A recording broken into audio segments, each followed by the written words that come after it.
Troisième chapitre 2, feuille 2, correction. Ici, nous sommes en présence d'une situation configuration de Thalès qu'a du papillon. Donc nous avons une première droite EF, une deuxième droite HI. Ces deux droites sont parallèles. Nous sommes en présence également d'un point d'intersection à cet endroit-là. Ce point-là va être important. On va le retrouver dans la rédaction ici. On va le retrouver dans la rédaction à cet endroit, donc 4 fois de suite. Donc on va désigner deux droites séquentes.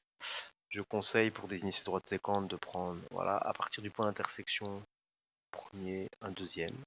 Et donc du coup on est bien sur GE et puis GF sont séquentes en G. On n'a pas parlé encore du point I. On n'a pas parlé du point H, donc on écrit que I appartient à GE et H appartient à GF. Les deux droites jaunes HI et EF sont parallèles. Donc d'après le théorème de Thalès, on est bien sûr alors GE qui correspond au grand côté.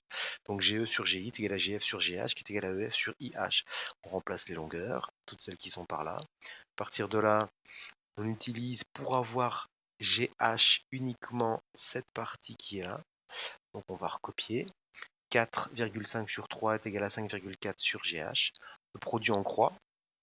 Alors le produit en croix c'est GH et 4,5, quand on les multiplie, on obtient la même chose que 3,4 multiplié par 3.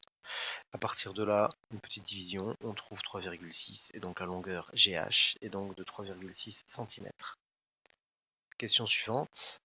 On est en présence de deux droites parallèles, celle-ci et celle-là. C'est marqué dans l'énoncé. Donc ça veut dire que forcément dans la rédaction, on va marquer que QP et ST sont parallèles.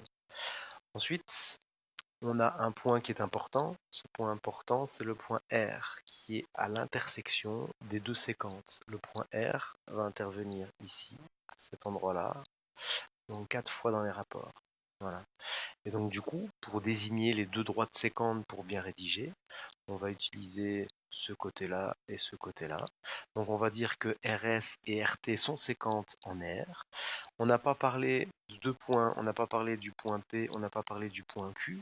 Donc ça veut dire que deuxième ligne, Q appartient à RS et P appartient à RT.